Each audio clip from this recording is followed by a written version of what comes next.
Hey guys, how are you all? Namaste from my side, Sona, and I know it's been very long that I haven't made any video in YouTube, and I'll try to be more consistent. And from now on, I was just busy, so I was trying to do some kind of a helpful video today, and I thought of like taking care of mental health is a very good topic, but that's a very common topic too. So everybody knows how to take care of the health and how to what all activities we can do to do that, but I thought that I would share my own perspective in that. So this is very quick pointers video, I would say, and I will just give a line or two for how I take care of my personal mental health. So yeah, let's get started. So number one is basically exercise. So we all know that we have to exercise, we have to walk, we have to go to gym, but somehow we don't do that because of lack of time or lack of interest. So how I do it, basically, I have a 5 minutes rule, basically for pretty much everything. So if I'm not able to do 30 minutes of walk, even 20, even 15, even 10 minutes of walk, I have a rule of stretching and do something for 5 minutes.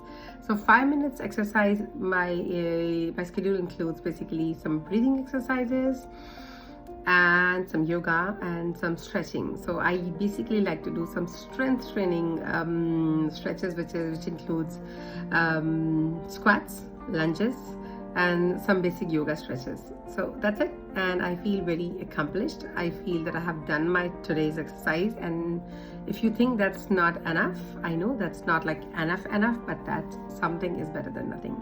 So I feel accomplished. I feel I have done my stretching.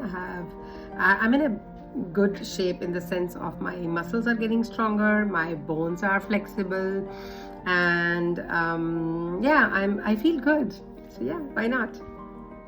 So number two is basically eat healthy and regular meals. I know everybody knows we have to eat healthy. We have to either if you're doing intermittent fasting, that like we know we have windows to eat. So we all know all that stuff. I'm not going to discuss that. I personally don't believe in intermittent fasting as such because I don't know, I get headaches or it's not for me. That's what I have tried and I have left out. So I'd rather eat when I'm hungry, if not on the regular intervals. So I would say eat when you're hungry, don't eat when you're not. So if you have a very heavy meal in lunch, say something was very delicious and you really overeat, which you shouldn't. So you overate your lunch, or maybe you added some extra dishes or sides which made really very full. So feel free to skip your dinner, I would say. Feel free to skip your dinner, have a glass of milk if you can, a green tea, or any kind of, a small hot liquid which makes you feel full, relaxed and night, and maybe a little bit of snack if you're really hungry. A glass of milk will not even need a snack, but if you really need something, eat something which makes you feel full that time. So yeah, so that's how I eat healthy. I try to eat when I'm hungry, and I try to stop when I'm not. I don't believe in fastings. Hydration is very important. I try to keep a water bottle beside me all day long, wherever I go, across the floors, office, meetings, everywhere. So yeah, that's how I keep myself hydrated. Sleep is very important. I know we should stick to a good sleeping schedule, but that's not something basically we can maintain every time, every day. So my way of doing keeping my sleeping in check is basically stick to a schedule. Sticking to a schedule means basically if you are sleeping 11 p.m. don't do like 11 p.m. one day and then 9 p.m. another day and then 1 a.m. another day. No, don't be so such variations are not good. So the duration of sleep is important, but the sleeping schedule is also important. So if you're sleeping 10:30 to 11 every single day, try to maintain that. If you're sleeping by midnight, I would say try to maintain that. I mean, if sleeping earlier is better, of course, but not go beyond that. So sticking to one schedule will make your body feel more comfortable. It will expect that time of sleeping, and of course you will wake up at the same time too. Okay, next is try a relaxing activity. So relaxing activity could be listening to music, could be just going for a walk, like a normal slow walk, if it makes you feel better. It could be a breathing or yoga exercise. It could be anything which you like to do, basically. Or if I have no time at all, what I do, I just sit and say, if I'm putting my kids to bed, so I just sit, close my eyes, and just do 5 deep breaths in and out, with holding like for 5 seconds or something like that. And again, I would say something is better than nothing. So that's my version of relaxation.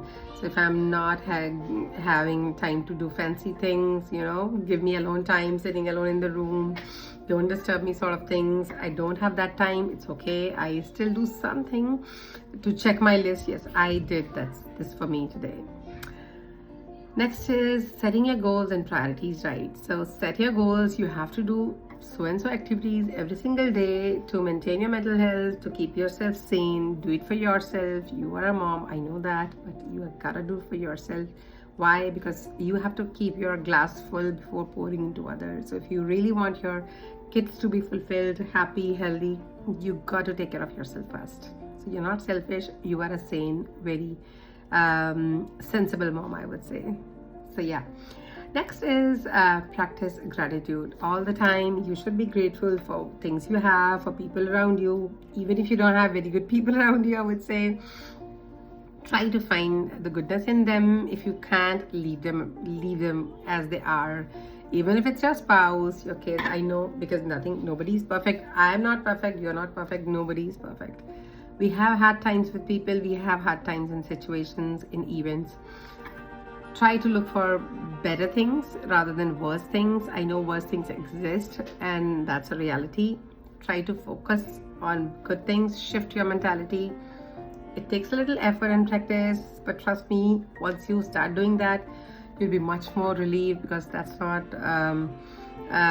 what makes you feel more lightheaded.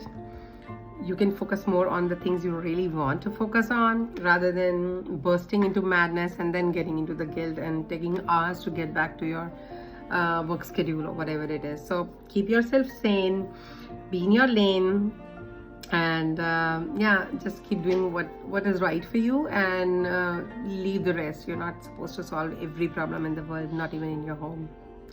Okay.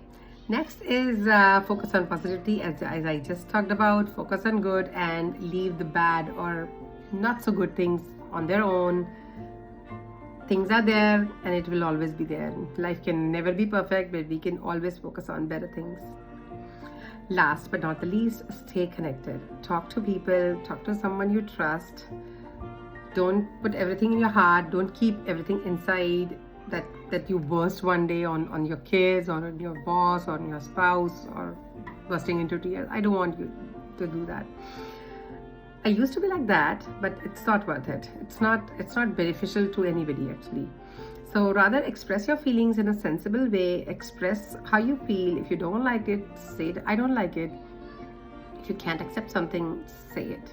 Say it there and then, not tomorrow, not in the next event. Don't wait till the things to run above your head and then you get mad. No. Just say in a very sensible manner. We are not fighting.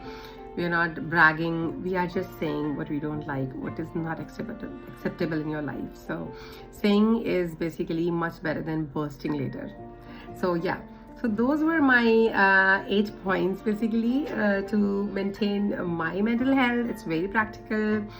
We're not talking about texts of knowledge, but yes, I just talked about the points which are beneficial in my life, quick and easy to practical. So keep smiling, take care, and I'll meet you very soon with one more beneficial video. Until then, take care and stay beautiful and stay happy all the time. Namaste.